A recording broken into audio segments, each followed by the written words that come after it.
You ready to go, Greg? All set? Thank you, Owen. Appreciate that. Good evening and welcome to the Finance and Claims Committee of the Norwalk Common Council for today, Thursday, October 12th, 2023, beginning at 7:04 p.m. We'll start with the roll call. We have present with us Councilmember Nora Najelski-Eichner, Councilmember Jen McMurr, Councilmember Diana Revolus, and myself, Greg Burnett. So we have a quorum. So we'll move right into item 3 on the agenda, which is public participation. We didn't receive any emails sent into us prior to the meeting. Owen, are there any participants in the as an attendee that has their hand raised? I do not see any. No, we don't, Greg. Very good. Thank you. So with that, I will close public participation and continue moving forward in the agenda to item 4, which is approval of the minutes of the following Finance and Claims Committee meetings. And we have 3 sets of minutes to approve, starting with the August 10th, 2023 regular meeting. Do we have a motion to approve the minutes from August 10th?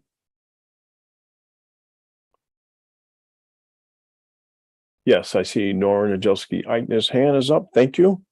Do we have any addition, deletions, or changes to the minutes? Okay, hearing, seeing none, I'll call for the vote. All those in favor of approval of the August 10th minutes, you show by a sign of raising your hand electronically. And I see Diana, myself, and Nora. Okay, that's the majority. Mr. Burnett, I have to abstain, just so you know. Great, thank you. So we have 3 approving of the minutes and 1 abstention, so the minutes are passed. Thank you. Moving on to the set of minutes from September 7th, 2023. Do we have a motion to approve the minutes from that date? Motion. Thank you very much. Councilmember Diana Revolus. Any additions, deletions, or changes to those minutes?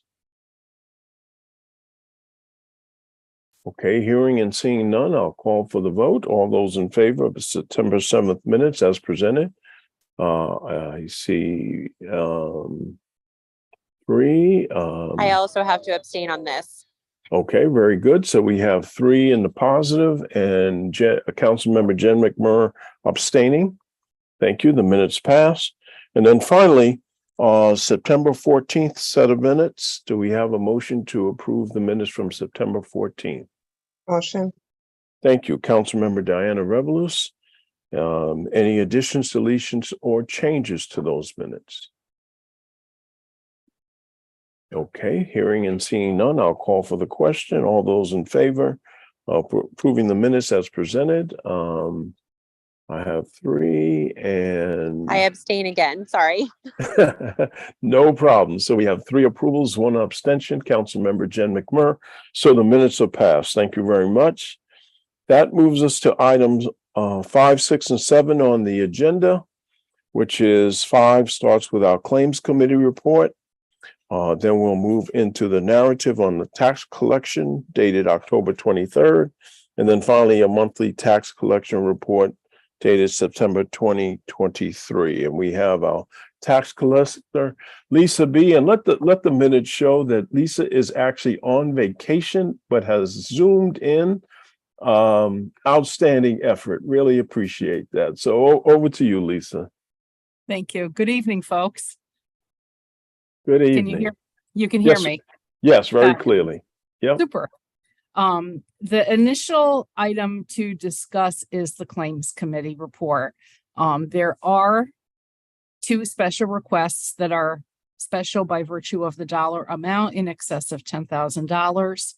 I also wanted to bring your attention to, on this report, you're going to see a lot of motor vehicle refunds.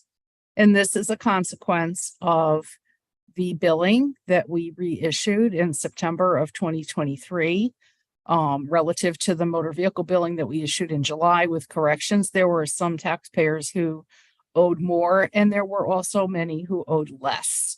And they were given the option of either having a credit on next year's bill, the summer of 2024 motor vehicle bill, or applying for a refund now. So when you see on that claims report, all the assessment changes on motor vehicles, that's what those are. Those are refunds. They were under $10,000, so you don't have to vote on them. We've already processed those refunds, but you're going to see more of those in the coming months as well. The two special requests, one was just an erroneous payment on last year's real estate bill, and the other is a compilation of leased vehicle credits that exceeds $10,000. So we do require a vote on that. Thank you, Lisa. So the specific dollar amounts that we're voting on, one dollar amount that's over $10,000 is $18,469.54, and another claim amount of $10,777.71. Please. Before we vote, do we have any questions of our tax collector on this item? The only question I have, Lisa, is with all of the, I'll call it ins and outs, you know, at the end of the day, are we whole or are we behind, or what's our posture as it relates to all the changes, the bills, et cetera? I think that we're okay because our Okay. collection percentage is actually slightly ahead of where it was last summer, or last end of September. So I think we are all right Okay, after all the ins and outs.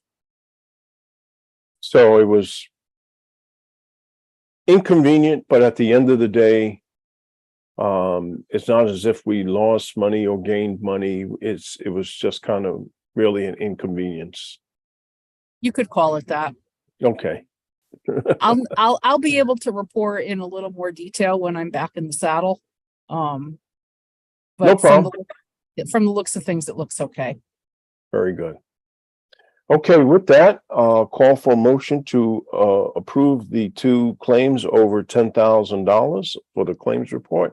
And I see Motion. Councilmember Jen McMurr has her hand up. Thank you, Councilmember McMurr. I'll call for the question. All those in favor? Let's see, and it's unanimous. Thank you very much. So that will move on to the full Common Council for approval at the next council meeting, which will be held on Tuesday, October 24th. Thank you. Thank you. With that, we'll and- move to the narrative and the tax collector report. The narrative and the tax collector report for the month of September.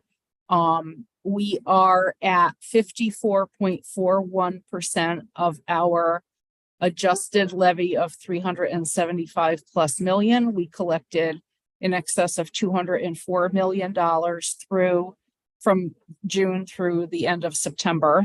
The first July, August, and September, the first quarter of the fiscal year.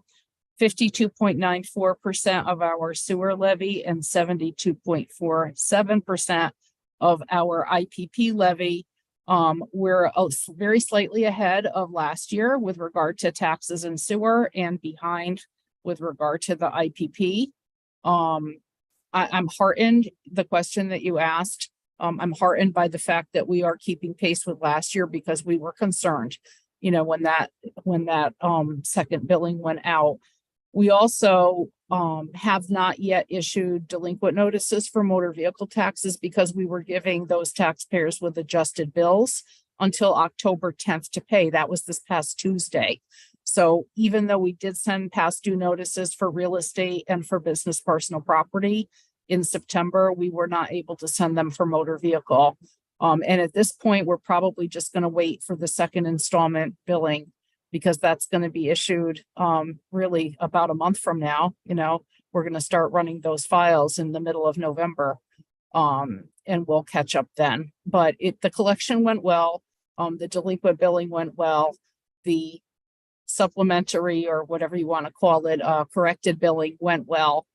And what we're going to be focusing on now are two things. The first is, of course, the second installment billing. We depend on the assessor's office for the motor vehicle supplemental information. I put in my narrative as well. Paul Gorman and his division are going to work with us to ensure that we get that billing out when we want to get it out this year, which is by the second week of December, God willing. So that's item one. And item two is, of course, we have a tax sale planned for July of 2024. So in November of 2023 is when my staff and I are going to start working on that. That process is going to take us through the winter into the spring. And I believe it's the third Monday in July is our next tax sale that we did not have this past July. And I'll be glad to answer any questions you have about anything. I've been out of the office for about 2 weeks, so I'm not quite up to date as I normally am with what's going on, but I'll be back to work on Monday. Thank you again, Lisa. Do we have any questions for our tax collector?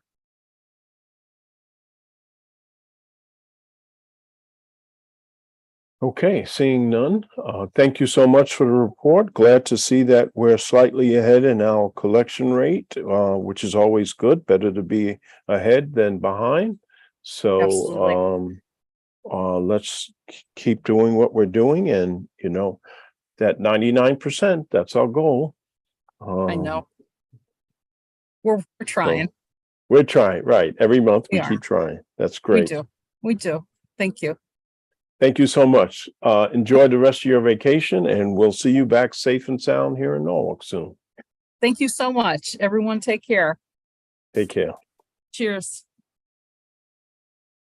Okay, that moves us on to item 8 on the agenda, which is the tax assessor update on the reval, and any updates that Paul might have on the elderly tax relief program. So over to Paul Gorman, our interim tax assessor. Paul. Thank you, Mr. Chairman, and good evening, everyone. There were a couple of things in the agenda that provided a bunch of data. To just summarize, the reval is moving along very smoothly. The commercial and residential, all the inspections have been completed. October 1st marked the end of the, shall we call it, study period. And now all the sales that were in up until October 1st are being reviewed both by the commercial and residential teams to finish up their modeling. We are also in the process of doing one final blast out of, what do you call them, data mailers for the people who did not respond, and or we also have a large batch of return mail that we're going to be sending them out again in an effort to get some last minute information from anybody that's willing to respond to that last blast of mail. So that pretty much encompasses what we've got going on with the reval. They're just continuing to do their modeling to come up with the values, which should be ready to be finalized at the end of November. And the increase, or not, I shouldn't say increase notices, the assessment notices should be ready to be mailed during the first week of December. Paul, do you want to talk a little bit about the planned communications efforts? Sure. John Valente and Gary Fields are putting together a slideshow, and they've also developed a brochure that Vision is going to begin printing shortly so that they could start distributing it out to just major sites throughout the city where people could just pick it up. It's not going to be a mailing. It's going to just be drop these things off, and they are an educational pamphlet about the reval. And question, like trying to, just a FAQ kind of a thing to keep people up to speed. I know John Valente is also planning on being at a Chamber of Commerce meeting at the beginning of November. I haven't seen an exact date for that yet, but he's going to be attending at least one meeting with the chamber. And I believe that, and Henry, correct me if I'm wrong, but a date has not been picked yet for when John and Gary are going to do their presentation for the council. I don't recall, but I would just want to remind everyone, John Valenti is in charge of the data on the commercial side. Gary Fields is the project manager for Vision on the residential. So they will combine to make one slide presentation with the public available to ask questions. So the council and the finance committee have asked about communications, and we've taken it very seriously, and we've scheduled it out to try to get the information out to the public in as many forums as we can. Great. Thank you for that, Paul and Henry, with the understanding that the bills will be mailed out early part of December.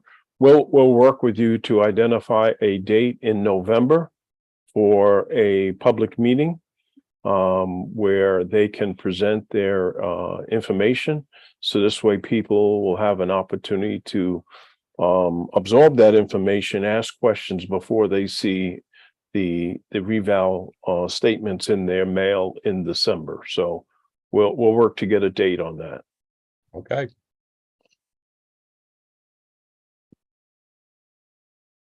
Great. Do we have any additional questions or comments related to the eval work? Okay, hearing, seeing none. Was there further information on the elderly tax relief program?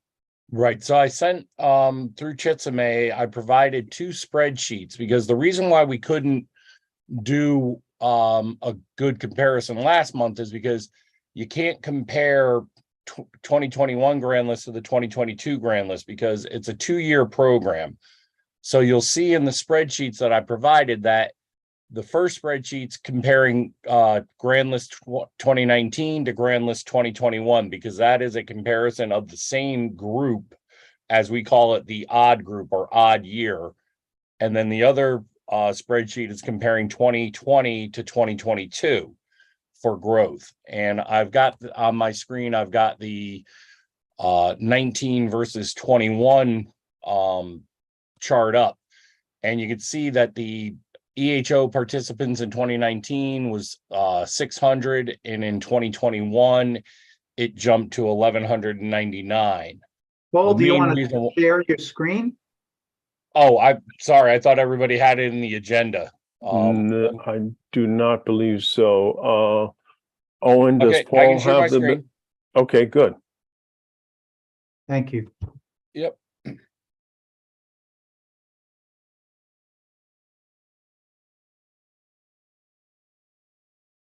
Okay.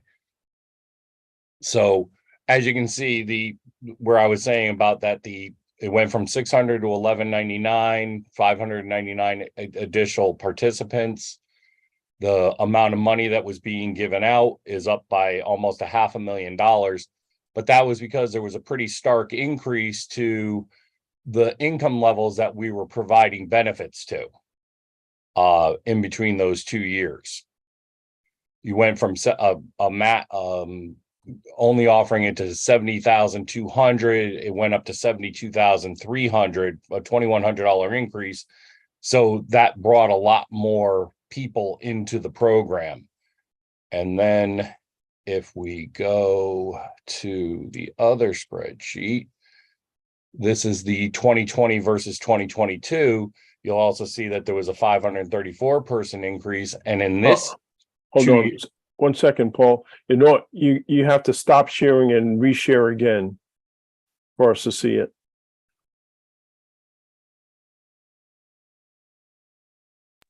I can see it. No, that was the first screen. So Oh, okay. Right, now specify the second spreadsheet and share that one.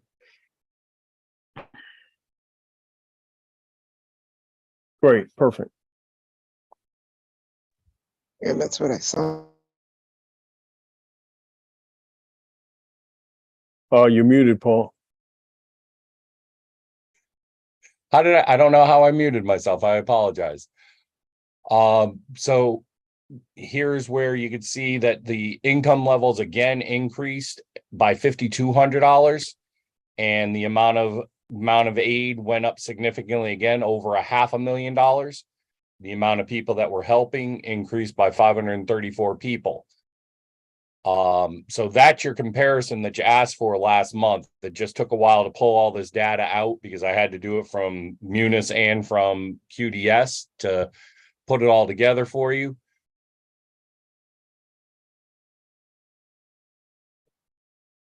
Thank you for that effort. And this is great information because it is showing that more residents are being able to take advantage of this tax relief program by the fact that we've increased the threshold in terms of those that can be eligible for it. So we're reaching more people, which is great. Paul, can I ask a question? Sure. I assume on these spreadsheets, this is the city portion. What about the state elderly credit? Was there an expansion also, or is it just at the city level? Well, it mostly was, the state has minor increases based on the COLA, the cost of living increases. Their changes don't have as much of an impact as, and again, I'll point to our higher tier. We went from, in 2020, our max was 71,300. 2 years later, that same group of people were able to be qualified at 76,500 with a $5,200 increase to the max, which not only brought in a bunch of new participants, but kept the people that were close to the limit safe and in the program. So the state program, here's the total state participants, was 390, and it went up to 715. And that could be as much of, because like I said, they don't increase the state maximums that much. But that could also just be a factor of people hearing about the program and applying for it. Great, thank you. And if in the future anybody wants any more research about, if you came up with an idea and you wanted to know how it would impact everyone, as far as like dollar amounts, we can try to pull data for you and run numbers for you to give you examples. Paul, do you anticipate that this was 2020, 2022? Do you anticipate in 2024 that we might have another increase to the income max, or do we plan to kind of stay current at the 76.5? Well, I'm going to defer to Henry on that because I've never been involved in the planning for what the max should be. My department doesn't decide the max as far as I know. That's more of a budget and planning based upon if they think the program's working right. That's my understanding. Yeah, I think, Greg, I think it's a policy decision by the mayor and council. And I think, $5,000 increase in the limit obviously brings many more people under the umbrella. I would also say 2019 to 21, and certainly the front end of 20 to 22, we're dealing with COVID, where people's incomes might have gone down. So it sounds like it helped expand the program at a time where people had the need. It's subject to discussion for the future on how it might affect the budget and our citizens.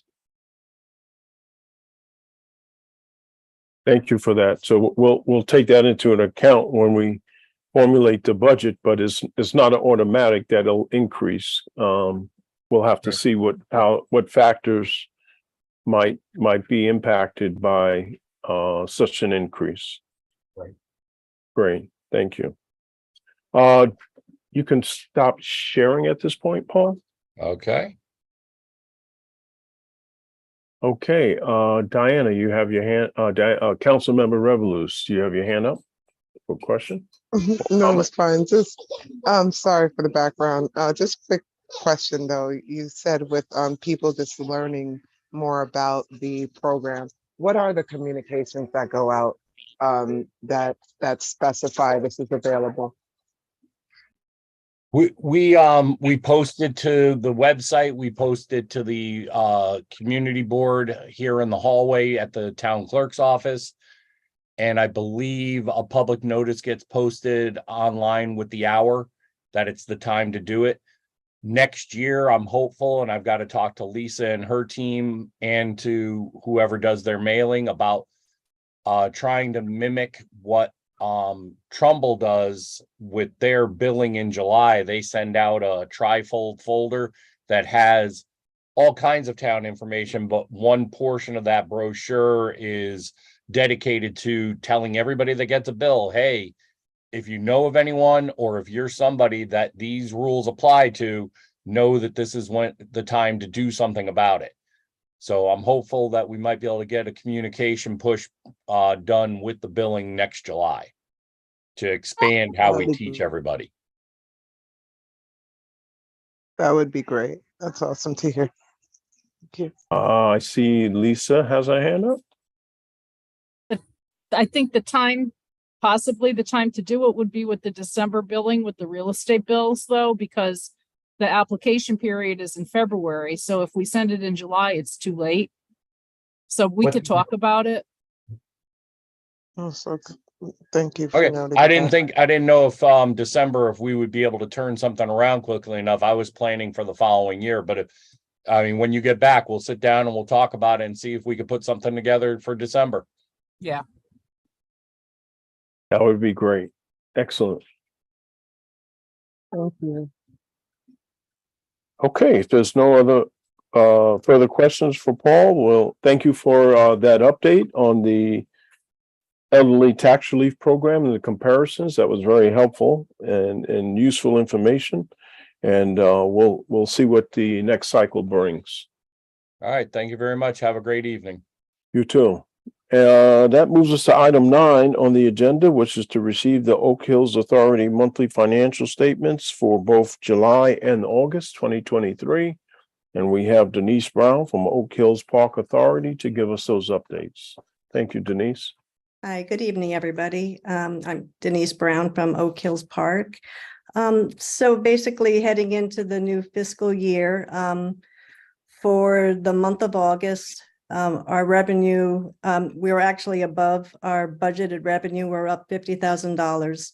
And for year to date, for July and August, we're up $63,000 for what we had originally budgeted. So the season's been good. Everybody's out playing golf. So that's really helped bring us along, which is really good, the way things have been picking up.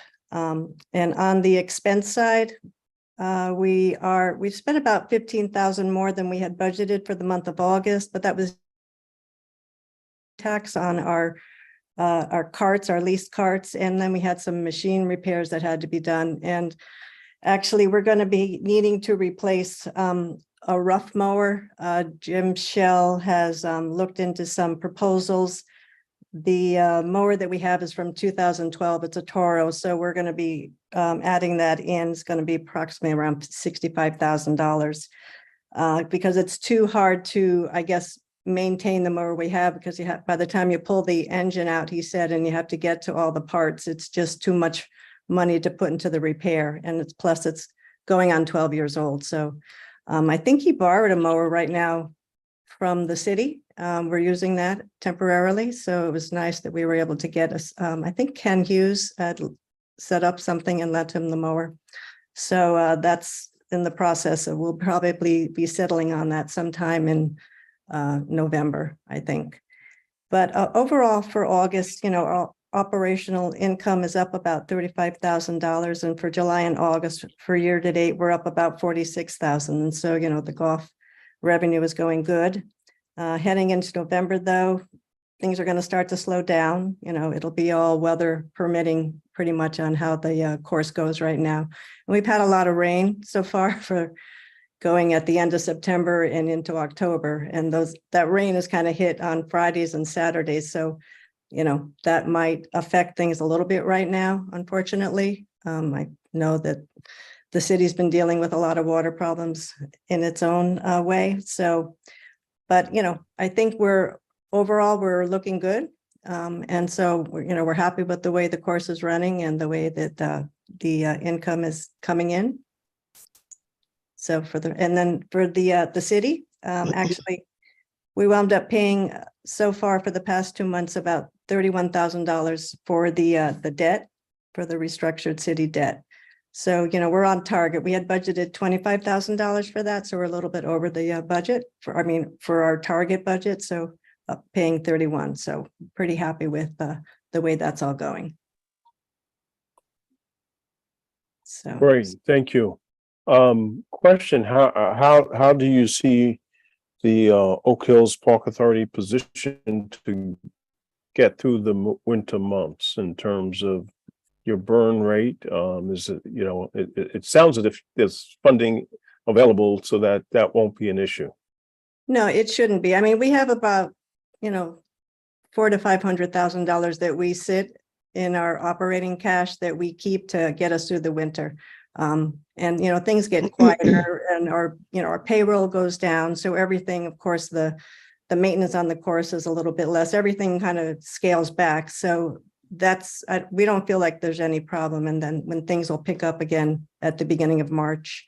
And then we do some pre-sales for our season passes and things like that, just to kind of start things up in January. So with our nest egg, I think we plan to be fine because we have a nice nest egg right now. So Great, good to hear. That's great. okay. Do we have any questions or comments for Oak Hills? Okay, hearing and seeing none. Thank you so much, Denise, for the update, and we look forward to continuing good news from the core. Let's hope the weather holds out. We get some dry weekends and get a few good rounds in between October and November. Thank you. Okay. Great, thank you. Before we close, our Chief Financial Officer, Mr. Dakowitz, do you have anything you want to share or any updates? I don't have any updates, but Mr. Chairman, maybe you want to talk about the upcoming Joint Finance Committee meeting? Yes, thank you. As all of the committee members know, next Wednesday, we have a joint meeting with the Finance Committee of the Common Council, along with the Board of Education Finance Committee. We'll be meeting at the Center for Global Studies, CGS, starting at 7:00 p.m. It will be a hybrid meeting, so the public, if they're not able to attend in person, can Zoom in, as well as any member of the committee. So we anticipate that it will be a good dialogue. The true focus of the meeting is to give the public an opportunity to share their thoughts and offer provide any commentary they might have as it relates to the budget. This is the first of several joint meetings that we plan to have throughout the budget cycle. We'll have both the CFO, Henry Dakowitz, provide a brief update on kind of how we finished the end of the budget season, what key accomplishments we had from a financial standpoint, and also share kind of next steps in terms of a calendar for the budget cycle. And we'll have a similar presentation from CFO from the Board of Education, Lunda Asmani. He will also share how the Board of Ed finished the budget cycle, key accomplishments, etc., along with their planned calendar. We're both the city and Board of Education are very early in the budget cycle at this point, beginning to go out to departments to attain what their budget projections look like.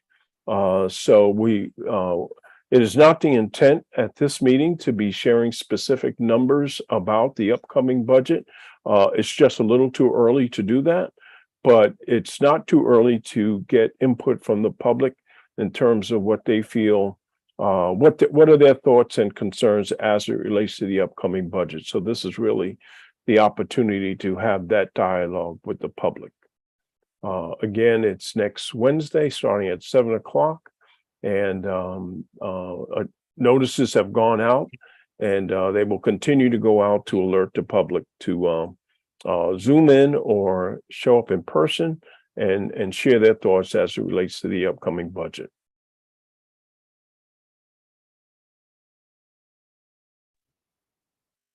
I can do my motion. Henry, did I leave anything out or? No, I think the emphasis is what you said. A look back, these are unaudited numbers for fiscal 23. We're in the middle of our audit, but it's current projections of where we are, budget versus actual. We're looking at the positive budget accomplishments for last year, and then the view toward next year's budget, which would be the budget for fiscal year 25. We're just looking at factors that we may have to consider as part of that process. For example, the revaluation, their environmental issues. So we'll just touch lightly upon some of those topics to set the stage. And then as we go through the budget process, we'll have more information to share. Excellent. Looking forward to a very good and a very positive discussion to kick off the budget cycle. All right, any questions for Mr. Dakowitz? Okay, hearing and seeing none, Council Member Diana Revelous. Motion to adjourn. Thank you. We have a motion to adjourn. Hands went up rather quickly. All those in favor? Oh, Diana, are you? I said aye. Oh, I didn't hear you. Thank you. Yeah, Very sorry. good. Okay, very good. We stand adjourned. Have a good rest of the evening and thank you for participating. Take care. Thank you. Good night. Good night.